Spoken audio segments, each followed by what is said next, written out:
கண் திருஷ்டியால் பாதிப்பு ஏற்படுமா? ஓம் சாந்தி. அனைவருக்கும் வணக்கம். இன்னைக்கு நிகழ்ச்சி நம்ம கேட்க இருக்கிறோம். கண் திருஷ்டி, அதாவது கண்ணு பட்டுடுது அப்படி சொல்கிறாங்க இல்லையா, இதெல்லாம் உண்மைதானா? அப்படி அதில் எதுவும் பாதிப்பு இருக்கா அப்படின்னு கேட்டிருக்காங்க. கண்ணு பட்டுறது அப்படின்றது இந்த ஸ்தூலமான பார்வை அப்படி கிடையாது. மனதில் அது போன்ற எண்ணத்தோடு அதை பார்க்குறது, அதுதான் அதை திருஷ்டின்னு சொல்லுவாங்க. அல்லது ஒரு கண் திருஷ்டின்னு சொல்கிறோம், அல்ல சரியான பார்வை கிடையாது அது, ஏன் அதுதான் கண்ணு பட்டுறது சொல்கிறோம். சமீபத்தில் ஒரு டாக்டர்ஸை சந்திக்கக்கூடிய ஒரு சூழல் ஏற்பட்டது. அப்போ அவங்களுக்குள்ள அதை பேசிகிட்டு இருந்தாங்க. அப்போ ஒரு டாக்டர் சொல்கிறாரு, நான் லாஸ்ட்டு மந்த் என்னுடைய சர்ஜரி எத்தனை இருந்தது அப்படின்னா, கிட்டத்தட்ட 100 சர்ஜரி பண்ணியிருக்கிறார் அவர், அந்த ஒரு குறிப்பிட்ட இது சர்ஜரி மட்டும். ஆனால் அந்த சந்தோஷத்தில் எல்லாருக்கிட்டையும் அதை சொல்கிறாரு. ஹாஸ்பிட்டலில் இருக்கவங்களும் அவர் ரொம்ப அப்ரிஷியேட் பண்ணாங்க. சொல்லிவிட்டு அவருடைய அந்த வாட்ஸ்அப் ஸ்டேட்டஸ் எல்லாம் போடுவாங்க இல்லையா, அதெல்லாம் போட்டு முடிச்சிட்டார். போட்டு முடிச்சு அடுத்து ஒரு 5 நாள் பார்த்திங்கன்னா எந்த கேஸுமே வரல. அப்போ அவர் சொல்கிறாரு, அப்போ கண் திருஷ்டிலாம் இருக்க தானே செய்யுது சிஸ்டர் அப்படின்னார். இதெல்லாம் நம்ம நினச்சி பார்த்தா ரொம்பவே சிரிப்பாக இருக்கும். உண்மை என்ன அப்படின்னா, இவர் அதை போடும்போது என்ன நினைக்கிறாரு, எனக்கு இது கிடைச்சிருக்கு, இது எல்லாரும் பார்க்கணும். அதே நேரத்தில் அடுத்தடுத்த நாட்கள் எல்லாரும் பார்த்துட்டு அப்ரிஷியேட் பண்ணிகிட்டே இருக்கிறாங்க. அப்போ இவருக்கு கேஸ் வரல, ஃபஸ்ட் டே வரல, செகண்ட் டே வரல, தேர்ட்.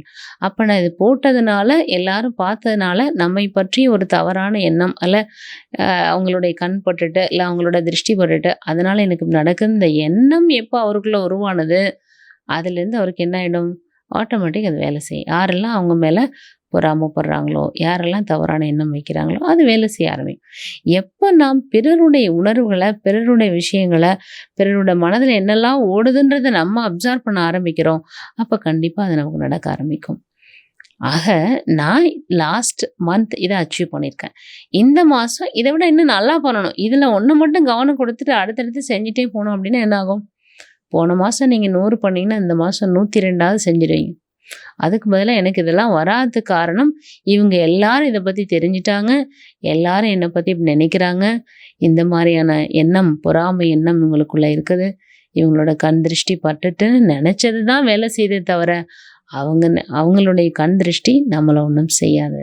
அதனால் இந்த கண் திருஷ்டி படுறது அப்படின்றதெல்லாம் உண்மை கிடையாது.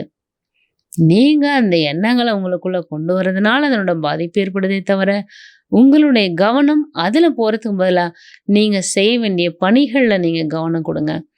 அது மாதிரி குழந்தைங்கள்ட்ட கூட அந்த மாதிரி சொல்கிறது, இப்படி செஞ்சுட்டா எல்லாரோட பார்வையும் மேலே படும், அப்புறம் உனக்கு இந்த மாதிரி முடியாமல் போயிடும், அந்த மாதிரி எல்லாம் சொல்லி அவங்கள விளக்காதீங்க. அப்படி எதுவுமே கிடையாது.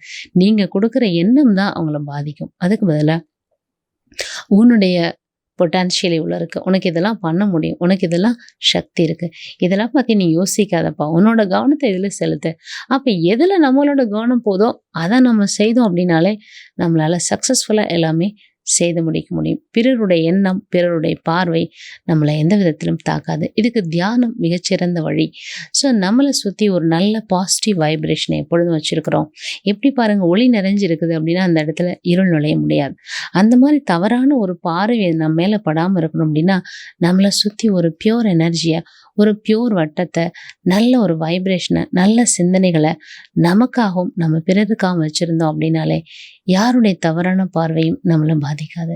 செய்து பாருங்க, அதோட பலனடைங்க. நன்றி.